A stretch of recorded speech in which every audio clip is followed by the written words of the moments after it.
Halo teman-teman semua, selamat datang. Pernah nggak sih kamu perhatiin lingkungan di sekitar rumahmu? Nah, hari ini kita bakal jadi detektif cilik loh. Kita akan sama-sama menyelidiki lingkungan kita, mulai dari depan pintu rumah sampai ke pusat kota yang rame. Udah siap buat berpetualang? Oke, ayo kita mulai. Coba deh, lihat keluar jendela. Ada jalanan yang bersih kan? Terus ada lampu yang nyala kalau malam, dan ada juga taman buat kita main. Pernah kepikiran nggak, siapa ya yang memastikan semua itu berjalan baik? Siapa yang ngurusin sampah atau perbaiki jalan yang rusak? Yuk, kita cari tahu bareng-bareng. Sebenarnya, cara kerjanya itu mirip banget sama permainan pesan berantai di kelas. Coba bayangin, kalau guru harus ngasih tahu satu pesan ke semua murid, satu-satu, wah pasti lama banget kan? Tapi kalau pesannya dikasih ke ketua kelas, terus ketua kelas kasih tahu ke ketua kelompok, pesannya jadi cepet banget sampainya. Nah, pemerintahan di lingkungan kita juga gitu. Ada tingkatannya biar semua urusan jadi lebih gampang dan teratur. Oke, petualangan kita dimulai dari tempat yang paling kita kenal. Iya, bener banget. Kita mulai dari rumah kita sendiri dan orang-orang di sekitar kita, yaitu para tetangga. Jadi begini urutannya. Semuanya itu dimulai dari satu rumah, ya, rumah kita. Terus, beberapa rumah yang saling berdekatan, itu akan membentuk yang namanya rukun tetangga, atau biasa kita sebut RT. Nah, kalau beberapa RT bergabung, mereka akan jadi satu rukun warga, atau RW. Mirip kayak main balok susun kan? Kita bangun dari yang kecil jadi yang lebih besar. Gampang. Eits, ada fakta seru nih. Ternyata, buat bikin satu RT itu ada aturannya loh. Nggak bisa cuma ada 5 atau 10 rumah aja. Minimal harus ada 30 keluarga. Ini artinya butuh kerjasama dari banyak tetangga buat membentuk satu lingkungan yang resmi. Keren ya?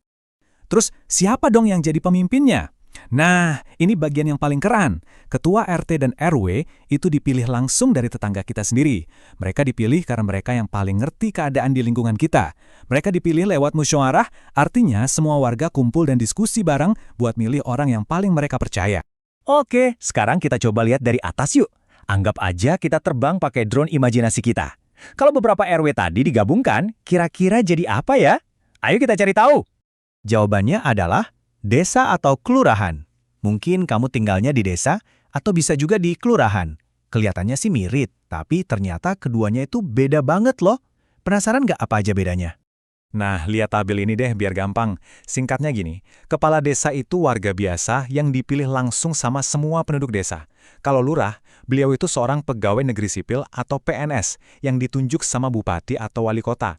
Jadi yang satu dipilih langsung oleh tetangga-tetangganya, yang satunya lagi adalah perwakilan dari pemerintah. Beda kan? Petualangan kita masih lanjut teman-teman. Setelah desa dan kelurahan, kita akan naik lagi ke wilayah yang lebih besar. Yuk kita lanjutkan perjalanan kita buat kenal lebih jauh lagi. Jadi, kalau beberapa desa dan kelurahan dikumpulkan, mereka akan membentuk sebuah wilayah yang namanya kecamatan. Nah, pemimpinnya kita panggil Pak Camat atau Bu Camat. Mirip seperti lurah, seorang camat juga adalah pegawai pemerintah yang ditunjuk untuk mengurus banyak desa dan kelurahan sekaligus. Akhirnya, kita sampai di tingkat yang paling luas. Kumpulan dari banyak kecamatan tadi, itulah yang kita sebut sebagai kabupaten atau kota. Coba tebak, kamu tinggal di kabupaten atau di kota? Kalau di kabupaten, pemimpinnya adalah bupati. Kalau di kota, pemimpinnya adalah wali kota. Merekalah kapten untuk wilayah besar kita. Oke, kita rangkum sebentar ya perjalanan kita tadi. Lihat deh urutannya. Dimulai dari yang paling dekat sama kita, yaitu RT, lalu naik jadi RW, terus jadi desa atau kelurahan, lebih luas lagi ada kecamatan, dan puncaknya adalah kabupaten atau kota. Sekarang, kamu udah tahu semua tingkatan wilayah dari rumahmu sampai ke kotamu. Hebat! Strukturnya udah kita pahami semua nih. Tapi ada yang lebih dari sekedar urutan loh, yaitu tentang identitas dan kebanggaan kita. Di bagian terakhir ini, kita akan bahas soal lambang daerah dan yang paling penting, apa sih peran kita di dalamnya?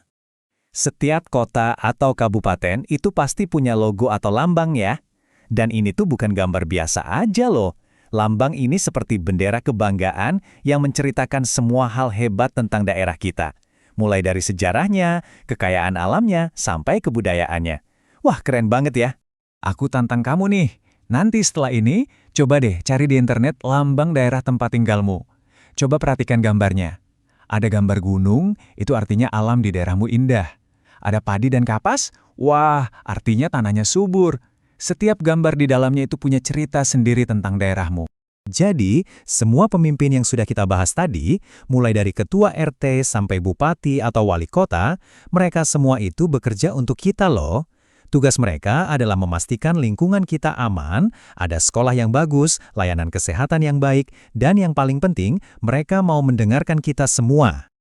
Tapi, membangun lingkungan itu bukan cuma tugas para pemimpin aja. Kita semua juga bisa jadi pahlawan. Caranya gimana?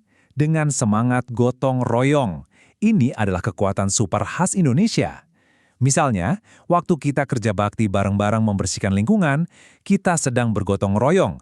Kita semua adalah satu tim. Petualangan kita hari ini udah selesai. Wah, kita udah belajar banyak ya, dari RT sampai kota. Nah, sekarang pertanyaannya buat kamu. Apa satu hal kecil yang bisa kamu lakukan minggu ini buat bantu lingkunganmu jadi lebih baik? Mungkin dengan buang sampah pada tempatnya, atau bantu siram tanaman di depan rumah. Ingat ya, setiap hal kecil yang kamu lakukan itu sangat berarti. Terima kasih sudah berpetualang hari ini. Sampai jumpa lagi teman-teman.